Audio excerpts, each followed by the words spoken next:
Hello, welcome. My name is Danai the Tutor, and in today's video, we are going to be looking at 5 mistakes stopping you from passing English and how to go from grades 3 to 5. In last week's video, I looked at how to go from grade 5 to 9. So if that's more suitable for you, then go and have a look at that video. But back to today's video, the first mistake that I see a lot is using quotes that are too long, and this will hold you back because it's ineffective and it makes your answer unclear. So with our example, we are going to be using this extract to pick our quotes from. So you can pause and have a read to make sure you're familiar with it. And the question is, explore how Dickens presents the effects of loneliness and isolation in A Christmas Carol. Have a think about which quotes you would use to support the idea that loneliness and isolation are presented as powerful. I'm sorry my face is blocking the word loneliness, but it will be in the next slide, so don't worry about that. But pause now before I click on the next slide and just think which quotes you might pick. Okay, so I've picked 3 there, they're highlighted in yellow, but we are going to be focusing on this one, okay? So it reads, at one of these, a lonely boy was reading near a feeble fire, and Scrooge sat down upon a form and wept to see his poor forgotten self as he used to be. So the first one is the example of how not to do it, okay? That quote is far too long. It's taking up so much more space compared to our point, okay? And it's much more than we need. In the second example, I've put what you need to cut it down to, okay? And all you need is wept to see his poor forgotten self. Straight to the point, it's clear and it's effective. So make sure that you have a look at your quote and think, what do I actually need? Which part of this is helping me prove my point quickly, okay? So, number 2, the second mistake is naming techniques with no understanding of their effect. You need to show that you understand the effect. You need to clarify why you have mentioned a technique that you may have mentioned. Now, examples of techniques are things like similes, metaphors, verbs, adjectives, nouns. And again, GCSE level, you're not getting rewarded for just knowing the name of a technique, okay? Those are basic understanding expectations. You need to demonstrate you know the effect and you need to be able to explain that. So our example is the verb wept suggests that Scrooge was crying with intensity. Again, this is an improvement from the first example where we're just naming it. You need to actually think about what it's doing, why it's been used, why it's effective, and write about that, okay? So again, you need to show understanding, you need to clarify why you have mentioned that technique and how it links with your point. The third mistake that people make is repeating your point and or words from the quote. Now this can happen sometimes when we feel like we don't know what to say, so you end up waffling and saying the same thing that you've already said, okay?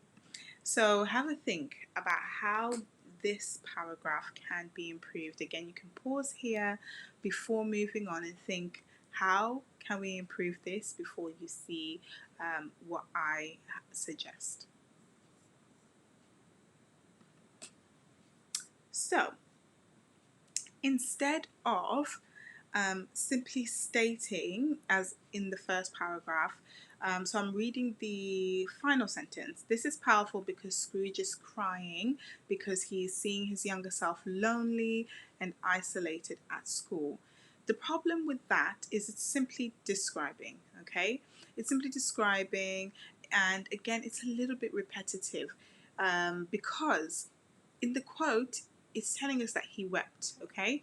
And in your explanation, it's stating Scrooge is crying. That's not providing any new information, and it's not building on that. What you want to say is, this shows the power of loneliness and isolation because the reader knows Scrooge to be a cold character that does not show emotion easily. That's a much better explanation, because it's actually explaining why it's powerful, okay? And it's not simply describing what is quite straightforward and what is obvious. It's explaining it, it's taking things further. So that is the third mistake. Make sure you're not repeating yourself. Make sure you're not just repeating the words from the question or the words in the quote, or just rephrasing them. Make sure you're actually explaining what those words are doing and how it's effective on the reader. The fourth mistake that people make is not linking context with the question.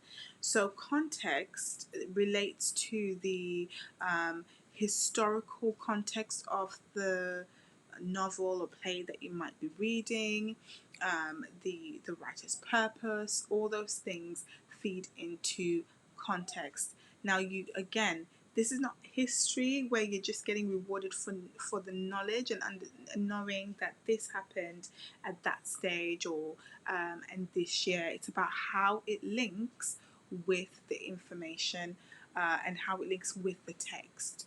So Dickens was concerned about the treatment of children in Victorian society.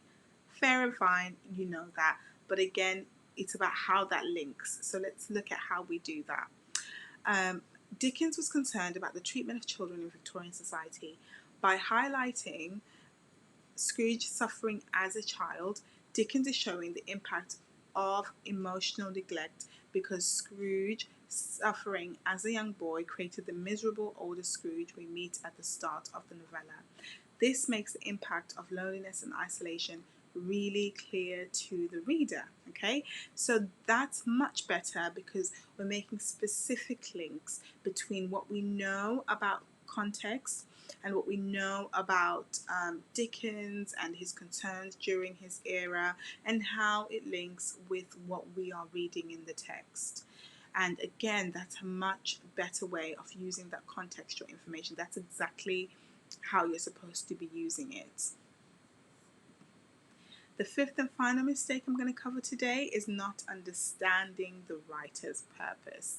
Now, this is something that once you know, you are able to make links with this in whatever response you are writing. So make sure you understand the main reason why a writer wrote their novel, their play. In this case, Charles Dickens wrote A Christmas Carol as a social commentary. He wanted to highlight the impact of poverty on children in a way that made the privileged in society pay attention. Okay, that was his motivation. And this is key because it shows your understanding of ideas and the perspectives of the writer, which again, you are rewarded for if you demonstrate. Now, we've already begun to do this, so I would like you to have a look at the paragraph that we have so far and think, where has the writer's purpose already been included in our response before we look at what else we can add? So you can pause and have a think now. Okay, so in red are the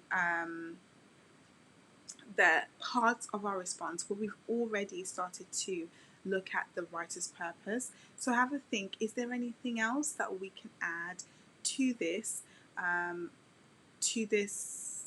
response in order to talk about the writer's purpose more specifically in terms of where we are in the novel and in the extract? Okay, so the final thing that we can say is it helps us to understand and begin to sympathize with Scrooge. Now, this is different to what we've already covered, where we've looked at his motivation in terms of his social commentary and what he wanted to say about the things that were happening in society. And we're looking at his purpose in relation to the character at this specific point in the novel. And we can see that Dickens wants the reader to sympathize with Scrooge. That's why he's showing Scrooge lonely and isolated as a child, and showing the older Scrooge being emotionally impacted. As a reader, we begin to really start to sympathize with him. So writer's purpose can cover context, but it can also cover his intention, or the writer's intention at that specific point in the novel, in relation to the characters, in relation to what is happening. So that's it for me today. Again, my name is Danai the Tutor, and these are things that I teach in my online lessons. And if you're interested in those, then you can look at the description box for details of how to contact me. I hope you found this video helpful.